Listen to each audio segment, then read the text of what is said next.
baby, we got a wild one for you this week. I can't believe it, but it's compulsory. It's a mandatory meeting. We had to do it. It's a must. This week, we talk all about being at the Emmys, what it's like being on television, why you painted herself purple. And also, how great it is to sit at home on the couch. From Drag Race, it's a mandatory meeting on the show with us today. And listen, we're finally doing some remote episodes with guests who aren't in Los Angeles. So let us know what you think of it. And don't talk about my wig. Goodbye. Goodbye. Oh. Mom! When your first choice is a big old bus, You turn around and boom, you end up with us. Sloppy seconds. Oh, diva. Our number is 213-536-9180. Our email is sloppysecondspod@gmail.com. Now on with the show. Huh. Are you ready for some sloppy seconds with Big Dipper and Meatball? You stupid little asshole. Welcome to Sloppy Seconds with Big Dipper and Meatball. I'm Meatball and that's Big Dipper. hello.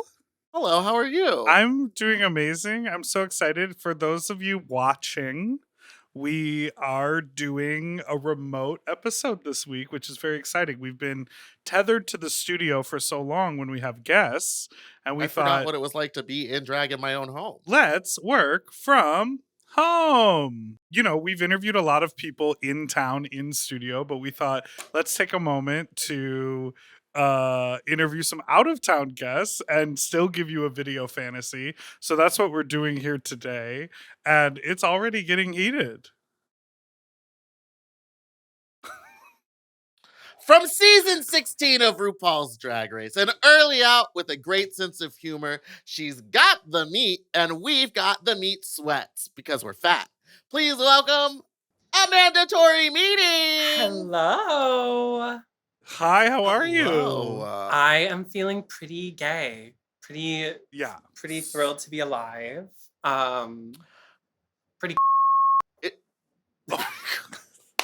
Is it muggy where you are right now? It's muggy. It's muggy everywhere I go, baby. Mm-hmm. I'm having, flashes of COVID, of like being stuck at home, but like being on like a computer talking to people, and it's making me it feels very strange. Are you feeling the internal trauma is bubbling up? That's like when I first started listening to you guys was during COVID. I had nothing else to do. Well, yeah, I'm glad that we're at the end of your list of things to do. How are you doing? How's everything going in New York City? New York is cute. New York is summer's winding down. It's starting to be like fall, autumn. Right. Famously, is it still fall super comes hot after there, or is it summer. finally It was cooling like off? 78 today. It was hot, but I don't go outside. Why not? That's not for That's you. also not very hot. You used to live in LA. I did. It's not because of the heat. I just don't go outside these days that much because I don't feel like it. You know what I mean? You just curl up on the couch. Yeah. You let those mones do their work. No, literally, I think about it all the time. I'm like, you know what? Today is just going to be a moans day. We're just going to sit and watch TV and let the moans moan. And then that's when you get on Twitter and start letting people have it in the morning. Girl. They should take Twitter away from me. They should take it away from everybody. We don't need it anymore. I mean, I sometimes want to respond like you. Like, I just want to be honest with people on there like you are, but I feel like I can't get into it because I don't have the ability to fight back. Yeah, and you know... I would say one thing, they would say something worse, and then I'd be like, I'm in my feelings now. And that was happening to me as well, which is why I have dialed back the Twitter of it all. The tweeting. Can you tell us how you ended up in New York? Because you used to live in LA, and then like when you were on television, you were credited as being from Los Angeles, but then pretty swiftly had already moved to New York or were moving to New York while you were on TV. Well, yes. So basically... So how did that happen? What happened? Well, I actually lived in New York first. Like, okay. I went to college for musical theater, and I moved here after that. And I was like trying to do that And then sort of like right before the pandemic hit, I was like, it's not giving. I would rather just like do drag. And I moved to LA with my husband at the time. Whoa. Crazy. It sounds crazy, and indeed it was. And indeed it was. I'm okay, sorry, go on. Because then how long were you married for? Like 3.5 years. It was wild, girl. So I auditioned for the show like as my marriage was crumbling. And I went on there like as a brand new divorcee. And then as soon as we finished filming, I went home early. I was like, yeah, I don't want to live here anymore. Mm-hmm. I was like, I'm going to go back to New York. I got some more friends there. Wow. Now, when you were here, because I vaguely remember meeting you once at Precinct. Yes. Right? Uh-huh. Was it at a Fat Slut or was it just a random night? I feel like I wasn't in drag. I definitely have been to a few Fat Sluts, but I don't know if that was what shows were you doing? Like, why? Because I used to go out all the time, and I wasn't really doing remember... that many. Oh, okay. I used to do Where were you? I did brunches at Redline, R.I.P. Okay, I remember those. Also, welcome Kiso. It's the same owners. Oh, closer to Precinct. Sickening. Yeah, new bar. Yeah, sickening. Yeah, so I did brunches at Redline, and I used to do like dragged out at Rocco's in West Hollywood. Okay. It was very like random here and there because I worked like 2 jobs at the time. I wasn't like able to like be one of the girls. That's so cool. I had no idea. And one of those jobs you were styling wigs. You worked at Outfitters Wig. My Divas. Right there on Hollywood Boulevard. My absolute... And the lady who runs Outfitters Wig is like... BB. That is my drag mom. If I have a drag mom, it is that woman. I swear to God. She's incredible. Wait, which one is she? Because one of them hates me. She hates to see me come in. Probably her. She's the blonde lady. I come in with like these double stacked wigs. No. Oh. No. I would come in with doubles and triple stacks, and they would be like, no, we have to charge you extra. There's extra hair. And I go, it's one wig. Girl, they're going to get their coin. They gotta. It's Hollywood Boulevard. They gotta. Oh, I think they didn't like restyling my wigs, but they did enjoy selling me wigs. Well, I think then you should probably look inward about that one. Okay. Yeah, I would take them washed and straightened, and sometimes in a full curl set. Then what'd you need to drop them off for? Because I can't do the teasing and the thing. I don't have that gene. I can't like create a bigger wig. You don't have that gene. I love that. You have the sewing gene. Yeah, I love to sew jeans. You were up all night sewing, weren't you? I was up all night sewing for Fat Slut tonight. Okay. So which do you think is better drag-wise now that you're like a professional diva? LA or New York? Because you keep coming back. I know. You were just here for the Emmys. I know. And you know what I didn't do? And you walked out when you lost, and we'll get to that. Anyway. You know what I didn't do out there was gigs.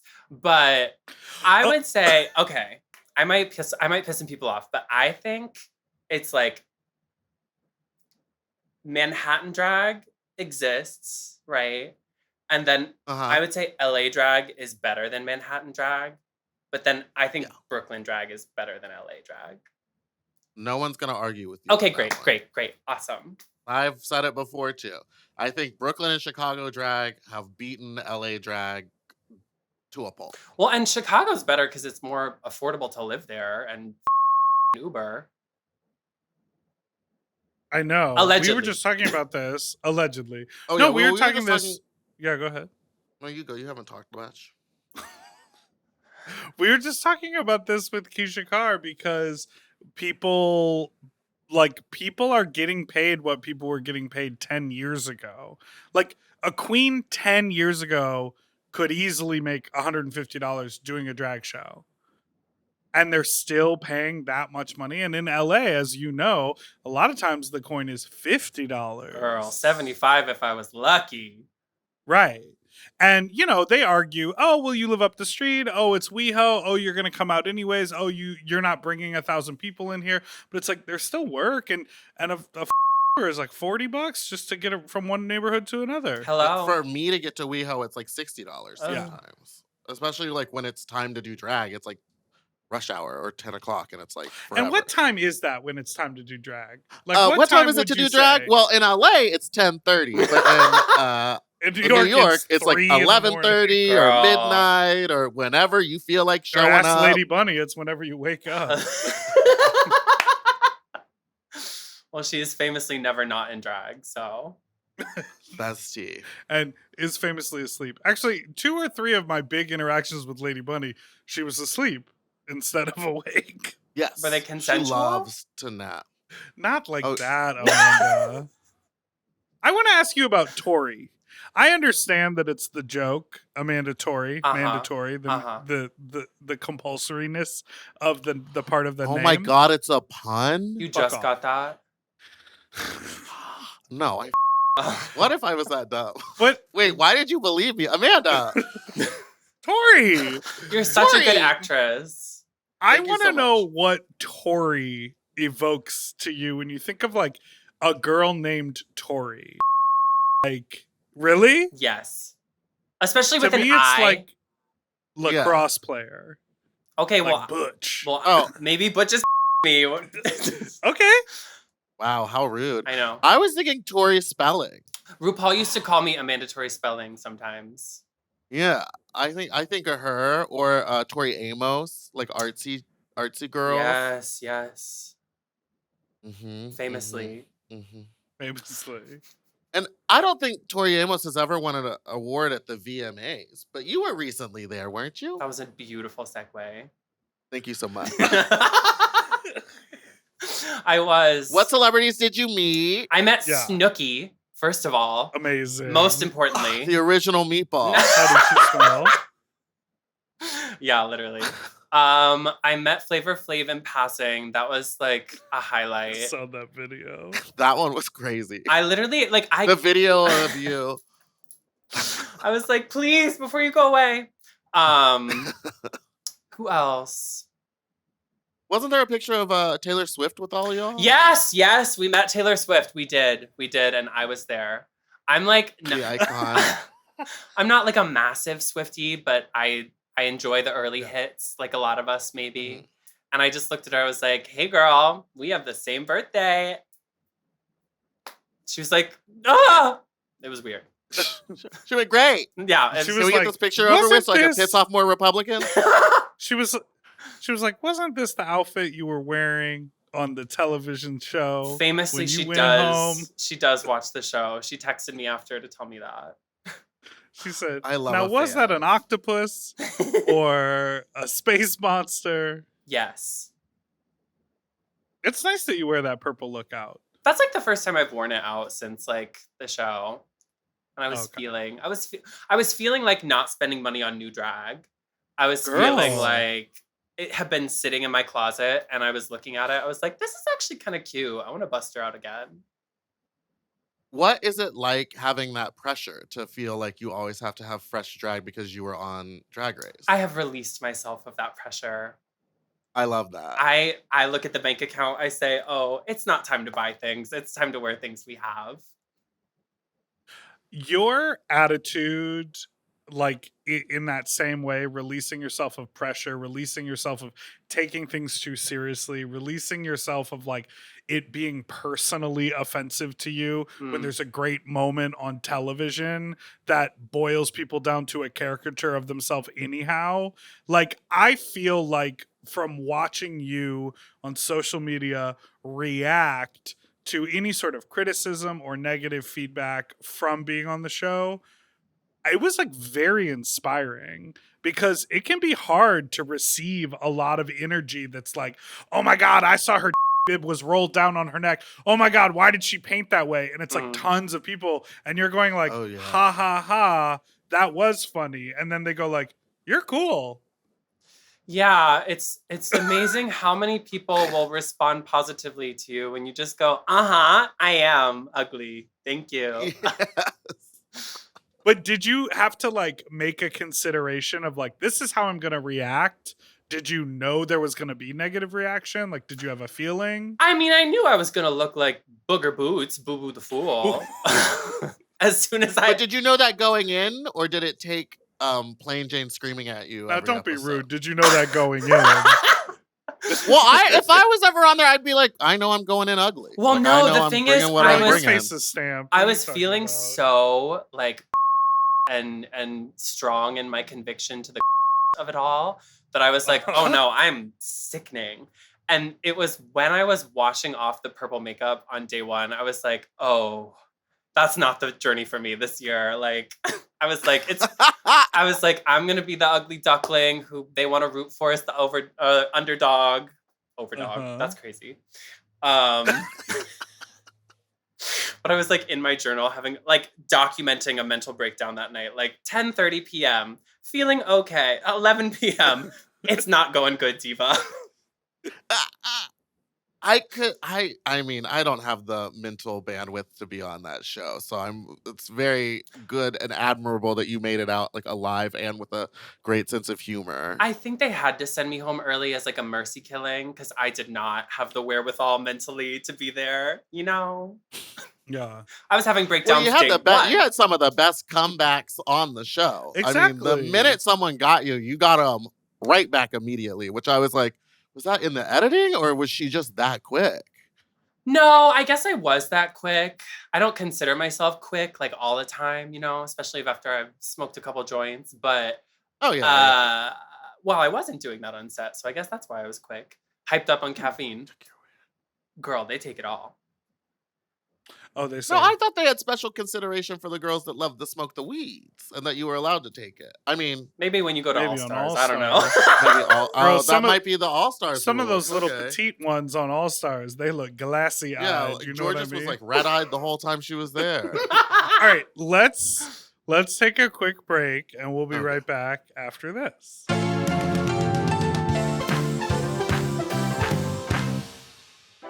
And we're back. Now, what do you know about Wicked? So much. I'm a theater girly formerly. Well, I don't know. I would do theater again, but like I was a theater kid growing up, and Wicked was like one of my number ones. Mm-hmm. Mm-hmm. What do you would do theater again? I mean, it feels like there's like a direct line from Drag Race to Broadway now. Like they want to see the girls. And baby, if I can squeeze myself into that line, I will happily do it for a check.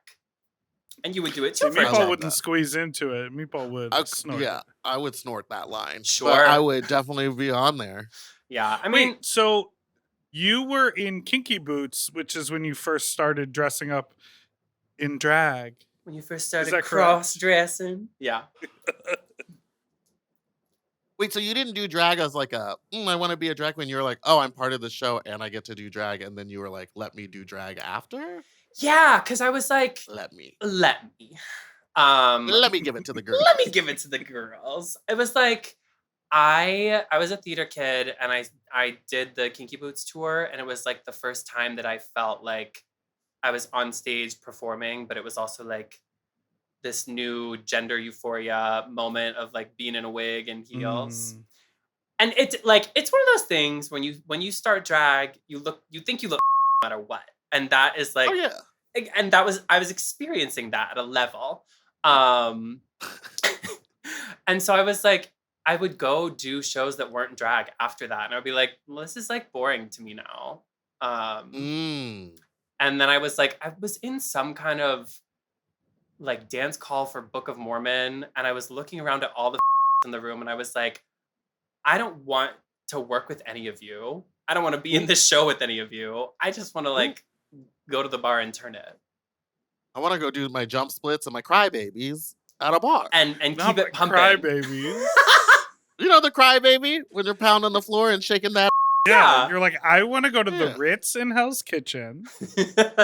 Does that bar still exist? I don't know. I've never been. I don't understand that bar. That bar has like a cursive font and like a picture of a little sailboat, right? Yeah. Sailboat? Yeah. It's a sailboat. Then inside, it's just like two sets of bleachers and a little bit of space in the center, and they throw crazy parties. I have seen videos of the inside. Yeah. It's always like the weirdest place, and then the places... I always get in a fight. I could have sworn the Ritz had multiple floors. There is an upstairs. And maybe it does. I'm not going to tell you different. And yes, maybe it does. There is, when you walk in, and if you go to the right, okay, because I remember one time being asked to go downstairs to leave the upstairs area, and then as I was down there, they were like, you can leave, and they closed the door on me, and I was watching my friend get as the bar closed, and I was like, hand on the glass, like, but I'm with him. I feel like Please let there's me a running back theme in." here that is you being asked to leave bars. Oh yeah, I'm a nightmare. I'm still stuck on the. That's crazy. Yeah, why is it drama? I was just talking to him about it. He was like, I was pretty much my goal any bar we went to was to get and No spit? he said that his young 21-year-old could take a More power to you. Now how can your No. Yeah, girl. Baby. The more the merrier with for me. So, were you always chasing the euphoria that you felt in that Kinky Boots production? Oh yeah. And when did you, because you also during your season while it was airing came out publicly as trans, when did that decision to share that with people happen? Well, I was like giving non-binary tea for a couple years before Drag Race. The Bob. That's crazy. Registered a second after. But honestly, like being on set and like having people call me Amanda all the time and like she, herring me, and like I remember Morphine looked at me once when I was talking about how much I loved having nails, and she was like, "Oh, you are such an egg," and I was like, And then I painted myself like an egg, and they sent me home. So I was like, let's investigate. Come on, baby. Let's investigate this. Yeah, did it take someone saying it to you, or did you were like discovering that on your own, and then you got the affirmation? I had thought about it for like a couple years, and like it had sort of been something I was like pushing to the back of my mind. But then it was like, if this girl who's known me for like amount of weeks is already picking up on this, then like maybe that's something to consider. I feel like that is a story of a lot of my friends that have discovered that they are trans themselves. That all it takes is like meeting Charlene once and her being like, "You're trans." Well, that's the thing. Like, I was like, I had that. I went to Drag Race. I had Morphine tell me I was an egg, and then I moved to New York City and I met Charlene and she kissed me on the mouth, and I was like, well, I'm definitely trans now. Yeah, she kissed you on the mouth and she goes, collecting them, but it's Charlene. She goes, T for T. And you're like, well, all right, here I am. Okay, this is a very personal question, and we can cut it out if you don't want to answer it. But how is that? Have you talked to your ex-husband, and is that like sort of a mind to think about like, oh, I was in a gay relationship and I was like fully married? Yes. Sort of before this whole new life. It is a mind. I don't talk to him anymore because it was not a good situation. Gotcha. So yeah, I haven't talked to the man since the papers were signed. Wow. I took the divorce settlement, spent it on my package. Now that is a story. That's a story for the biopic. Oh, yeah. Says, cut the check, buy the sequins, strap the heels, and get to the race. Yeah, I took the divorce settlement and spent it on the package, and then had a couple designers like the bed. So I showed up with 5 incomplete runways. So I was like, damn. That seems to be happening a lot more now. And the designers seem to be getting away with it. Like, they are. If that happened to me, I would name names. And I believe on this podcast I have before. Because it's like, I wouldn't trust them. I would let my friends know not to trust this person. I mean, I tell plenty of people not to go to them, but I decided. That's why. And were these New York or LA designers? Both. Not that we have to get to the bottom of it, but both. That's crazy. Mm-hmm. So how do you deal with that when you're like at the show, you're in your hotel room, and you're like, my outfit for tomorrow is incomplete? Well, I said I was having meltdowns on day 1. Okay, so there you have it. Dawn was in the hotel room next to me. She could hear me weeping. It was. Oh. Yeah, she was like. And now you just go to her house and weep for fun, I guess. Exactly. Mm. We weep at each Two other. girls just sitting in a room saying, exactly. We weep. That is literally us. So to continue on with Drag Race, you guys just went to the Emmys. Mm-hmm. It was very... And there was a little controversy that is. Can I just say the controversy is fake? The controversy is completely fake. No, we all kind of understand what happened. Yeah, it was wild. Does that feel crazy? Because I'm sure that happened while your season was airing, that you'll like read something online and you're like, that wasn't me. That didn't happen. This is completely fabricated. Doesn't it just feel like nuts? It kind of reinforces for me. I'm like, oh, I am famous now. That's kind of wild. Yeah. People are telling lies about me in print. That's... You've made it. Baby, you made it. Well, okay, so how do you feel people have treated you differently pre-show and now post-show? I mean, I feel like pre-show, a bunch of people just had no clue who I was. So yeah, it's like, now at least they know who I am. So that's an improvement. And your mug, I'm not one to talk about other people's makeup, but you have Thank you. have improved. Thank you. Or you've changed the way you think of it. Well, it's so good. You know what's crazy? How did you do that? Well, how did you do that? How did you do that? Teach me and do it to my face, please. I would make you look so. Everyone always says that, but I was like, wait until you get to it because it's gonna be tough. This is the collab we need because both of you need to revitalize that YouTube channel. Well, yes. Yes. Let's get back on the tubes.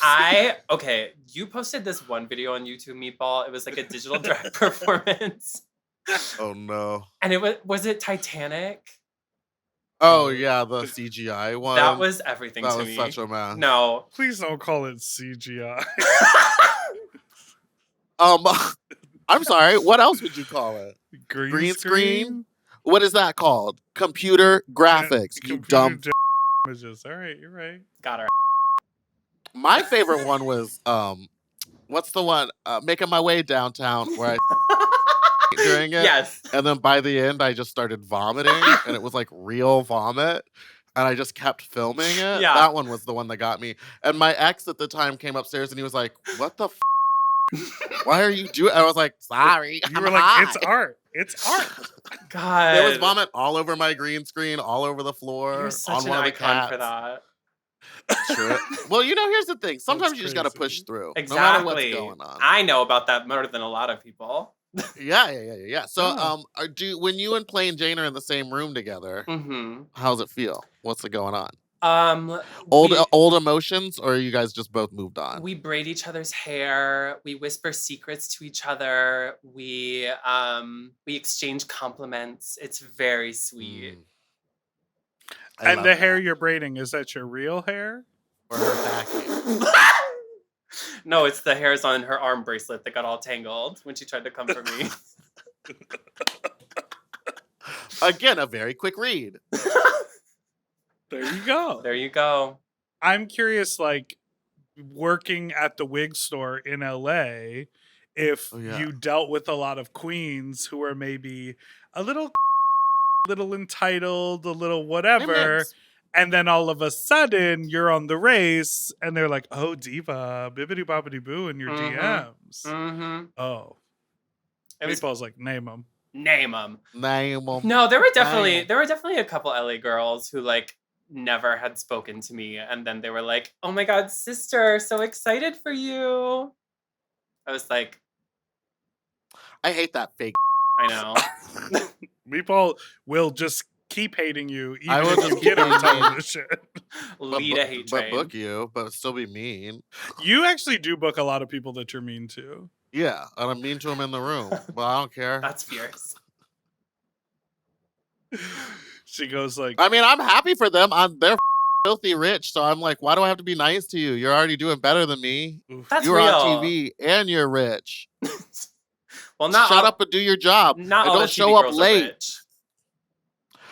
I mean, that do happen sometimes. What do you got over there? 1 bedroom studio? What are you working with? That looks like a 2-bedroom full kitchen. It's a 2-bedroom, half kitchen, I would say, that I share with a roommate.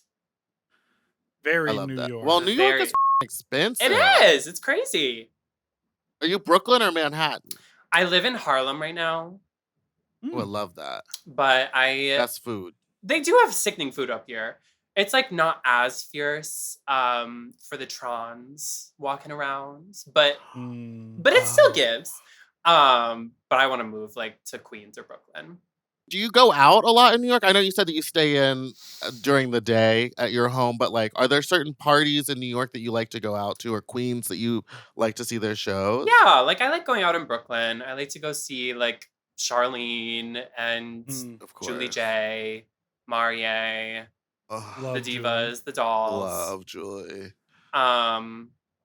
Did you go to Bushwick? I was in Bushwick. Fun. It was Which day? Saturday.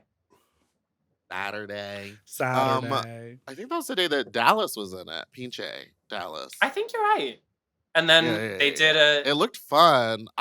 This is the first Bushwig I've missed in like 4 years. Oh, gag. Besides the pandemic ones. So you officially hate Brooklyn drag.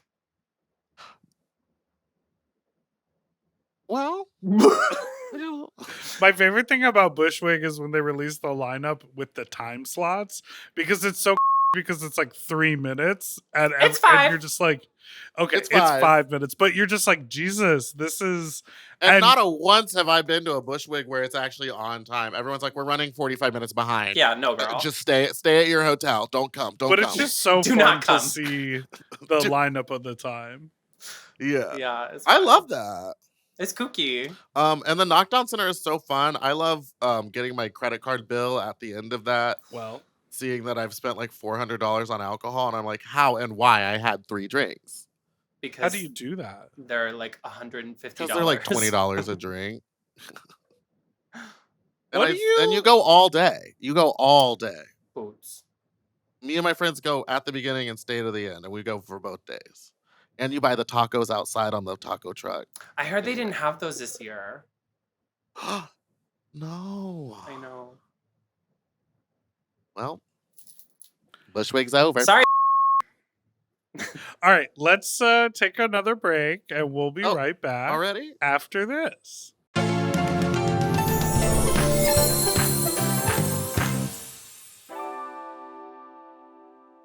Ooh, his nipples are tiny.